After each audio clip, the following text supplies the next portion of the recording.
இந்த சமூக ஊடகங்களூடாக பரப்பப்படுகின்ற அவதூறான செய்திகளினால் எங்களது நேர்மையாக செயற்படுகின்ற எங்களது தேசிய மக்கள் சக்தியின் பாராளுமன்ற உறுப்பினர்கள், அமைச்சர்கள் போன்றோருக்கு ஒரு இழி நிலை ஏற்படுவது காணக்கூடியதாக இருக்கின்றது. குறிப்பாக வெளிநாடுகளிலே இருந்து இயக்கப்படுகின்ற அல்லது போலி முகநூல் கணக்குகளிலே அல்லது போலியான டிக்டாக் போன்ற வலைத்தளங்களின் ஊடாக பரப்பப்படுகின்ற இந்த செய்திகள் மன உளைச்சலையும் தேவையற்ற ஒரு போலி பிரச்சாரத்தையும் ஊக்கப்படுத்துவதாக இருக்கின்றது.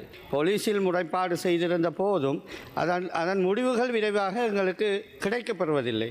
பிரதி அமைச்சர் ஒருவர், எங்களோட வன்னி மாவட்டத்தைச் சேர்ந்த பிரதி அமைச்சர் தொடர்பாக போலியான முகநூல் செய்திகள் பரப்பப்பட்டிருந்தன அந்த தினகரன் என்ற ஒரு வெப்சைட்டின் ஊடாக.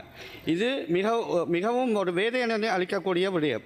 அவர் போலீஸில் முறைப்பாடு செய்திருந்தால், இருப்பினும் இன்னும் அதற்கான தீர்வு கிடைக்கவில்லை. எனவே இது தொடர்பாக நாங்கள் ஏதும் சட்டம் மூலமோ ஏதோ ஒரு விடயத்தை கொண்டு வந்து விரைவாக இதுக்கு ஒரு முற்றுப்புள்ளி வைக்க வேண்டிய தேவை இருக்கின்றது.